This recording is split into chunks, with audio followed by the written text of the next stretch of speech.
Prepare o seu café, escolha um lugar confortável e embarque nesta verdadeira imersão literária e espiritual pela saga dos patriarcas. A saga da promessa. A jornada de Abraão, Isaque e Jacó, o fio invisível da aliança. A história da humanidade está repleta de impérios que ergueram monumentos de pedra para garantir sua imortalidade. No entanto, no crescente fértil do Antigo Oriente Médio, a maior dinastia da história não começou com exércitos, mas com uma voz sussurrada no deserto. Uma voz que encontrou um homem, moldou seu filho e transformou seu neto. Esta é a narrativa épica do Deus de Abraão, de Isaque e de Jacó.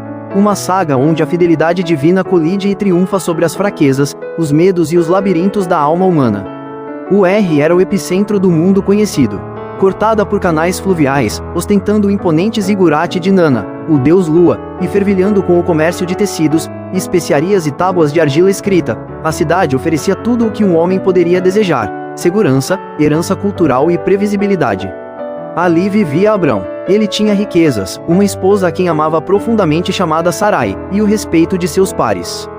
Mas havia duas feridas silenciosas em sua vida: a esterilidade de Sarai, que na antiguidade equivalia a um galho seco sem futuro, e um vazio espiritual que os ídolos de pedra de seu pai, Terá, não podiam preencher. Foi nesse cenário de conforto estéril que a voz rasgou o tecido da realidade de Abrão. Não era uma voz que pedia um sacrifício rotineiro no templo local, era uma ordem de desbravamento total. Gênesis 12 versículos 1 ao 3, Ora, o Senhor disse a Abrão: Sai-te da tua terra, da tua parentela e da casa de teu pai, para a terra que eu te mostrarei. E far-te-ei uma grande nação, e abençoar-te-ei e engrandecerei o teu nome, e tu serás uma bênção.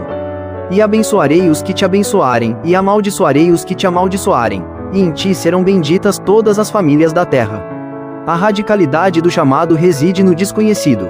Deus não deu um mapa, um destino final ou um plano de contingência. Ele pediu a Abrão que trocasse o visto pelo ouvido. Aos 75 anos, o homem recolheu suas estacas, dobrou suas tendas de pelo de cabra, reuniu seus servos, seus bens e sua esposa, e marchou em direção ao nada, guiado apenas por uma promessa. A caminhada até Canaã foi marcada por altares e testes. Abrão enfrentou a fome que o empurrou para o Egito, lidou com conflitos familiares ao ter que se separar de seu sobrinho Ló e envolveu-se em guerras geopolíticas para resgatar os cativos. Contudo, o maior inimigo de Abrão não ostentava uma espada, era o tempo. Os anos em Canaã passavam como grãos de areia em uma ampulheta. A promessa de uma grande descendência parecia zombar da anatomia de Abrão e Sarai. Suas peles enrugavam, seus cabelos branqueavam e o ventre de Sarai continuava como um deserto sem vida. Foi em um momento de profunda crise existencial, quando Abrão questionava se seu herdeiro seria o servo damasceno Eliezer, que o Criador o convidou a sair do confinamento de suas dúvidas. Gênesis 15 versículos 5 e 6, Então o levou fora, e disse: Olha agora para os céus, e conta as estrelas, se as podes contar. E disse-lhe: Assim será a tua descendência. E creu ele no Senhor, e imputou-lhe isto por justiça. Aquela noite escura no deserto tornou-se o marco zero da fé ocidental. Olhar para o céu estrelado e ver ali o rosto de seus filhos, netos e bisnetos, quando não se tem sequer uma criança chorando na tenda, exige uma entrega que rompe com a lógica humana. Deus mudou o nome de Abrão, pai elevado, para Abraão, pai de multidões. A identidade mudou antes da realidade visível. A impaciência humana, contudo, gerou desvios. Tentando ajudar a Deus, Sara propôs que Abraão tivesse um filho com a serva egípcia Agar. Nasceu Ismael, mas Ismael, embora amado por Deus, era o fruto do esforço humano, não do milagre. A promessa exigia o impossível. Quando Abraão completou 100 anos e Sara 90, uma idade onde a própria esperança já havia morrido, o milagre bateu à porta da tenda sob a forma de 3 visitantes misteriosos. Ao ouvir que daria à luz no ano seguinte, Sara, atrás da cortina da tenda, riu. Um riso de incredulidade, talvez de ironia amarga pelo tempo perdido. Mas Deus desafiou: haveria alguma coisa difícil ao Senhor? Gênesis 18 versículo 14, No tempo determinado, o choro de um bebê ecoou pelo acampamento. O ventre seco floresceu. O riso de incredulidade de Sara transformou-se em um riso de puro êxtase. Eles chamaram o menino de Isaque, que significa exatamente, ele rirá. Moriá, o teste supremo. Isaque cresceu, tornando-se a alegria dos olhos de seus pais, o penhor visível de que a promessa das estrelas era real. E foi justamente quando o coração de Abraão parecia finalmente descansar que o pedido mais perturbador de toda a Escritura ecoou. Gênesis 22 versículos 1 e 2, E aconteceu, depois destas coisas, que tentou Deus a Abraão, e disse-lhe, Abraão.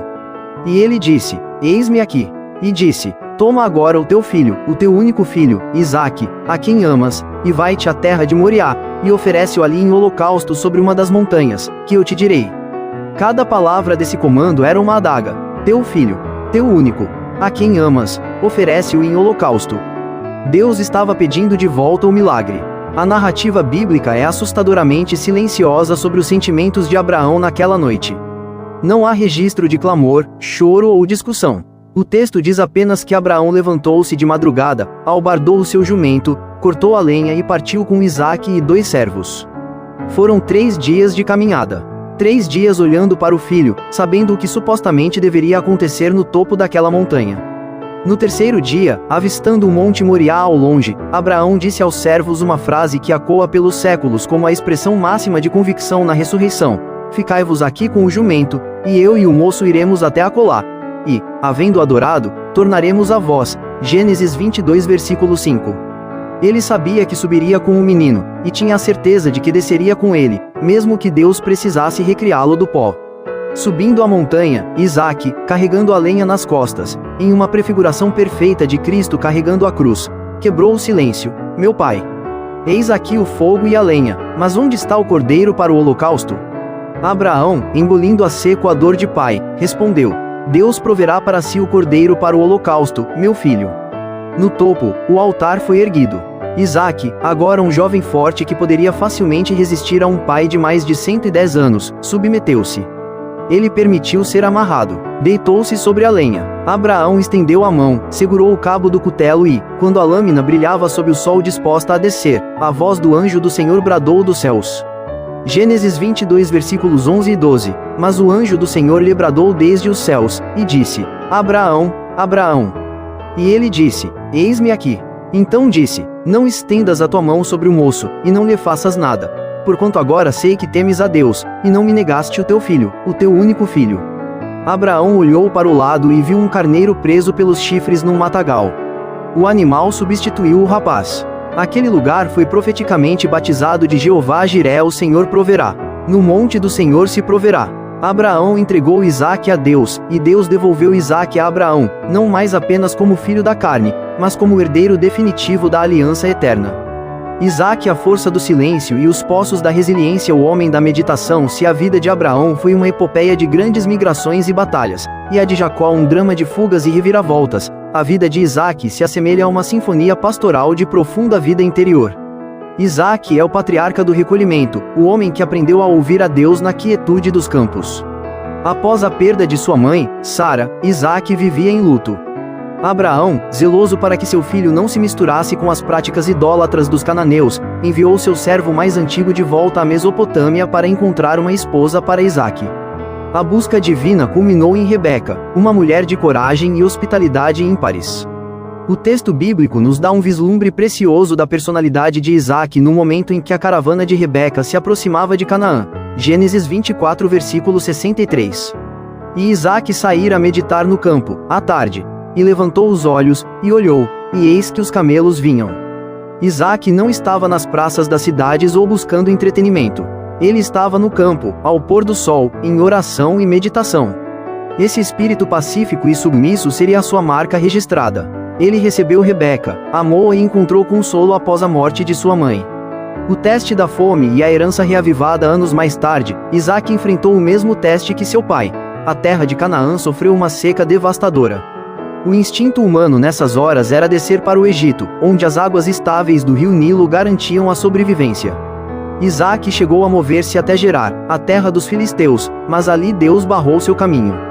Gênesis 26 versículos 2 ao 4, E apareceu-lhe o Senhor, e disse: Não desças ao Egito, habita na terra que eu te disser, peregrina nesta terra, e serei contigo, e abençoar-te-ei.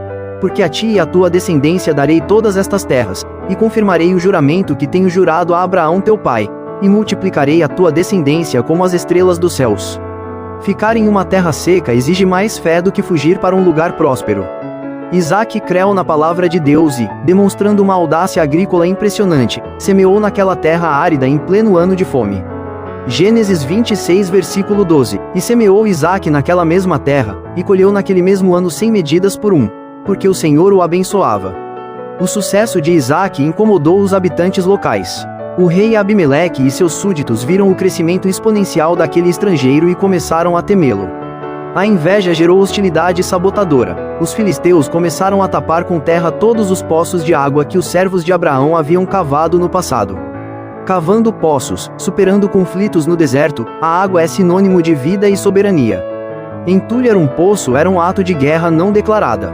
Qualquer outro líder da época teria desembainhado a espada para defender o patrimônio de seu pai. Isaque, no entanto, escolheu o caminho da mansidão ativa. Ele retirou-se dali e acampou no vale de Gerar.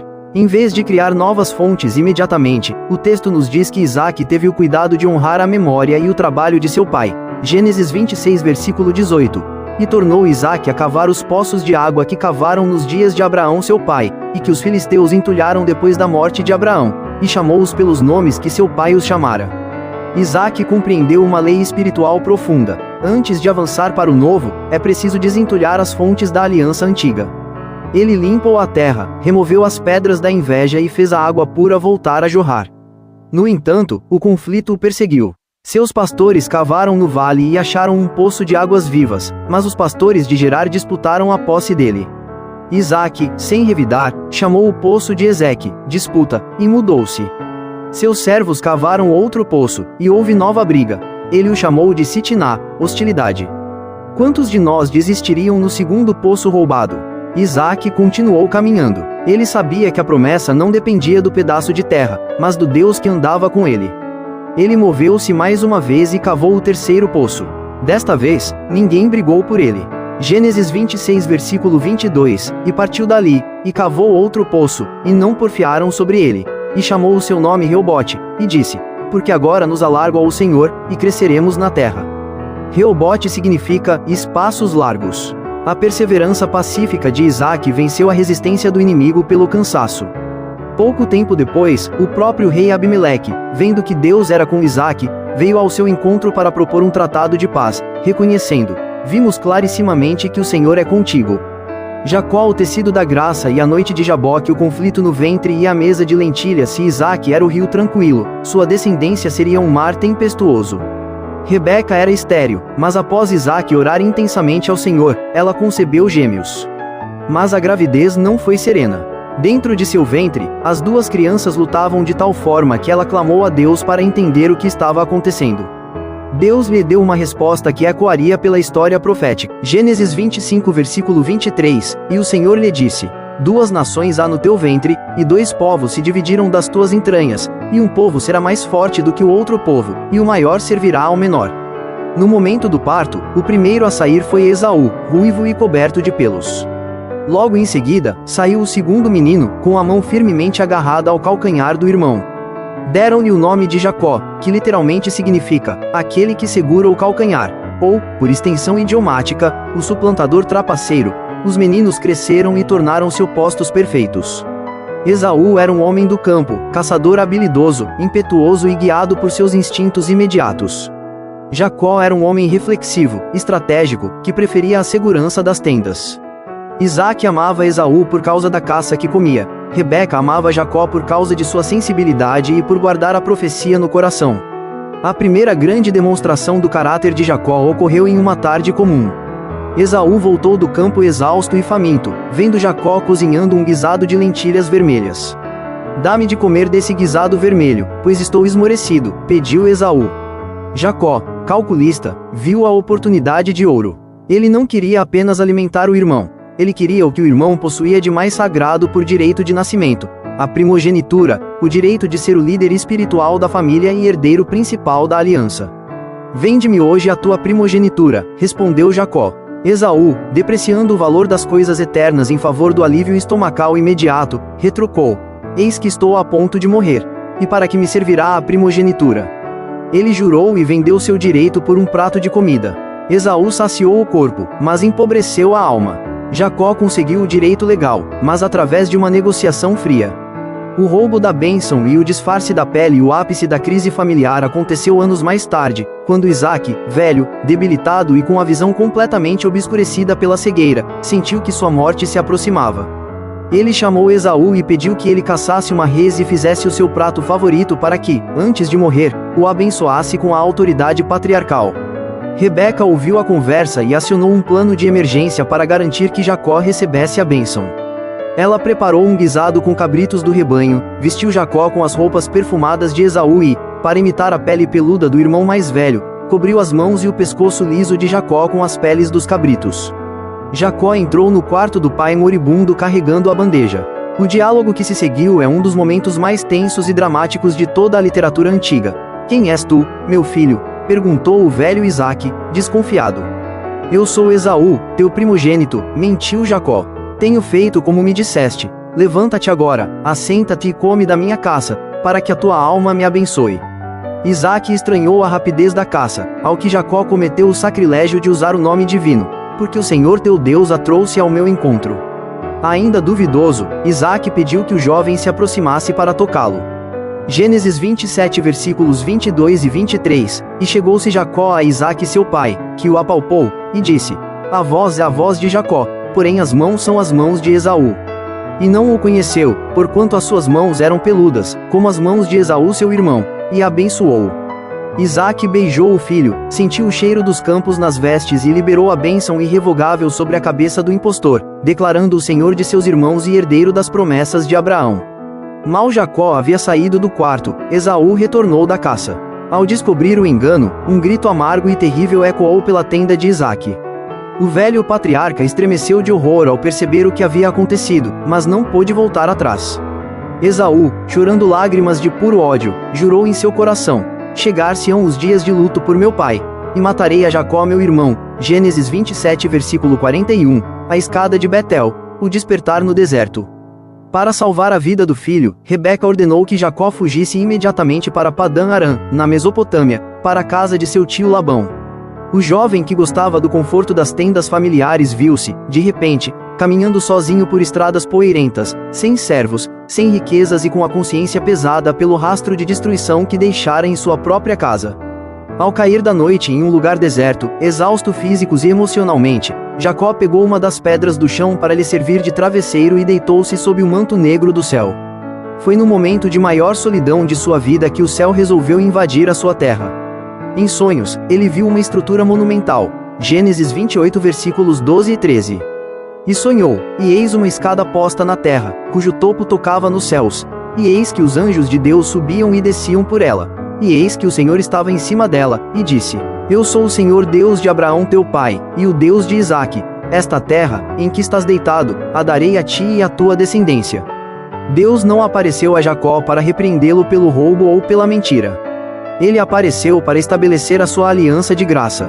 Deus garantiu que estaria com ele em sua fuga e o traria de volta àquela terra. Ao acordar no meio da noite, tremendo de temor reverente, Jacó exclamou: Na verdade o Senhor está neste lugar, e eu não o sabia. Quão terrível é este lugar! Este não é outro lugar senão a casa de Deus, e esta é a porta dos céus. Gênesis 28 versículos 16 e 17. Ele pegou a pedra que usara como travesseiro, ergueu-a como uma coluna, derramou azeite sobre ela e chamou aquele lugar de Betel, casa de Deus. A escola de Labão. A colheita do engano. Jacó chegou a Padã Arã e encontrou a casa de seu tio Labão. Lá, ele se apaixonou perdidamente por Raquel, a filha mais nova de Labão, uma mulher de formosa aparência. Sem dinheiro para o dote, Jacó propôs trabalhar 7 anos de graça para ter a mão de Raquel. O texto diz que esses 7 anos pareceram-lhe como poucos dias, pelo muito que a amava.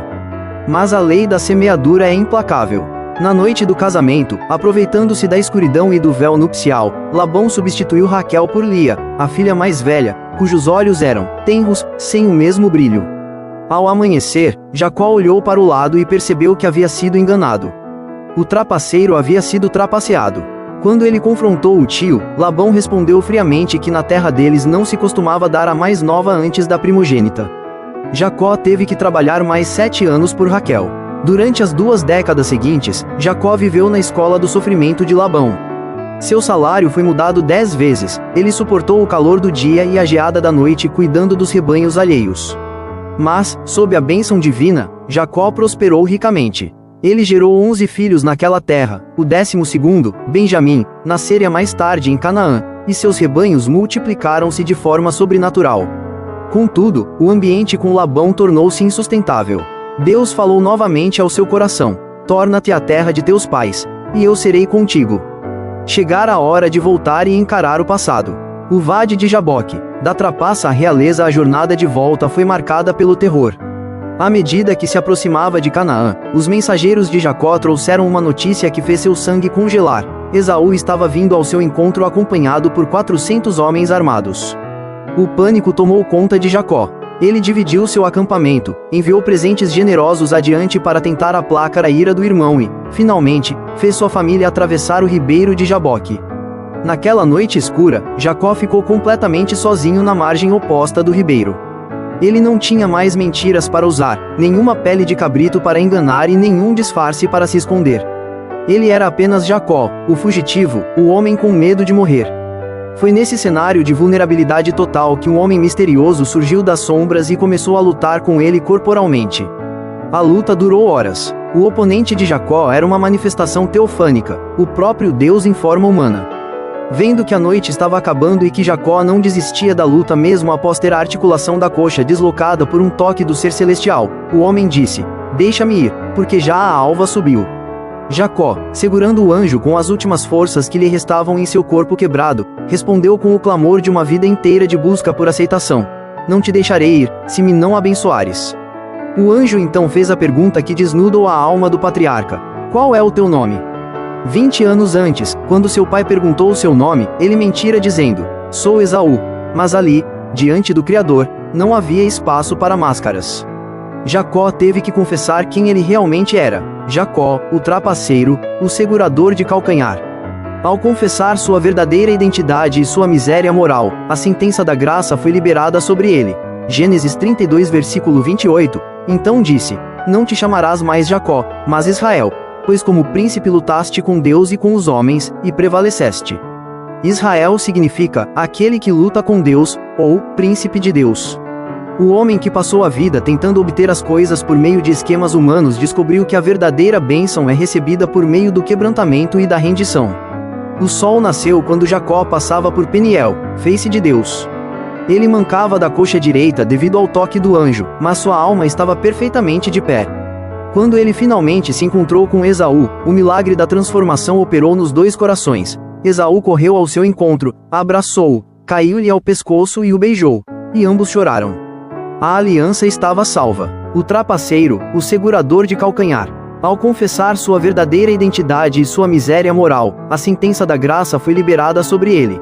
Gênesis 32 versículo 28, então disse: não te chamarás mais Jacó, mas Israel, pois como príncipe lutaste com Deus e com os homens, e prevaleceste. Israel significa aquele que luta com Deus, ou príncipe de Deus. O homem que passou a vida tentando obter as coisas por meio de esquemas humanos descobriu que a verdadeira bênção é recebida por meio do quebrantamento e da rendição. O sol nasceu quando Jacó passava por Peniel, face de Deus. Ele mancava da coxa direita devido ao toque do anjo, mas sua alma estava perfeitamente de pé. Quando ele finalmente se encontrou com Esaú, o milagre da transformação operou nos dois corações. Esaú correu ao seu encontro, abraçou-o, caiu-lhe ao pescoço e o beijou, e ambos choraram. A aliança estava salva. O trapaceiro havia se tornado o pai das 12 tribos da nação santa. A unidade do nome divino quando as páginas da Bíblia avançam e Deus se manifesta a Moisés na sarça ardente, ou quando Jesus debate com os saduceus no Novo Testamento, o título oficial do Senhor permanece inalterado. Êxodo 3 versículo 6, disse mais: eu sou o Deus de teu pai, o Deus de Abraão, o Deus de Isaque, e o Deus de Jacó. E Moisés encobriu o seu rosto, porque temeu olhar para Deus. Essa tríade não é meramente cronológica. Ela representa as três faces da ação de Deus na história humana. Patriarca, o que ele representa, o atributo divino revelado a Abraão, o pioneirismo da fé, o chamado do nada, o sacrifício no altar. O Deus da providência e da soberania, cumpre o impossível. Isaque, a submissão silenciosa, a resiliência de continuar cavando poços na crise. O Deus da constância e da provisão, sustenta a promessa. Jacó, o homem falho que é transformado pelo encontro real com o Criador. O Deus da graça e da redenção muda a identidade. Eles erraram, duvidaram, mentiram e falharam em vários momentos de suas jornadas. No entanto, o Deus da aliança nunca se envergonhou de ser chamado o Deus deles, porque a força da promessa jamais repousou na perfeição dos homens, mas sim na infalibilidade daquele que os chamou das trevas para a sua maravilhosa luz. Faça parte dessa aliança. O seu nome também pode ser mudado. A emocionante saga de Abraão, Isaque e Jacó não terminou nas páginas de Gênesis. Ela continua viva hoje, pulsando em cada coração que decide dar o passo de fé para fora de sua zona de conforto, em cada pessoa que escolhe a mansidão em tempos de crise e em cada vida que se rende ao toque transformador do Criador. Deus não procura homens e mulheres perfeitos, Ele procura corações dispostos a caminhar com Ele no deserto, a cavar poços de esperança e a lutar por uma verdadeira transformação de identidade. Quer continuar crescendo nessa jornada de fé e conhecimento da palavra? Participe nos comentários. Qual dessas 3 trajetórias falou mais profundamente ao seu momento de vida atual? Você está na fase de sair da zona de conforto, Abraão, de perseverar e cavar poços, Isaque, ou de buscar uma mudança profunda de identidade, Jacó? Compartilhe a palavra. Copie o link desta história e envie para aquele grupo de amigos ou familiares que precisam de um combustível de fé e perseverança para enfrentar a semana. Inscreva-se e siga nossa página. Ative as notificações para receber em primeira mão nossos próximos estudos bíblicos aprofundados, análises históricas e narrativas imersivas que aproximam você do coração de Deus.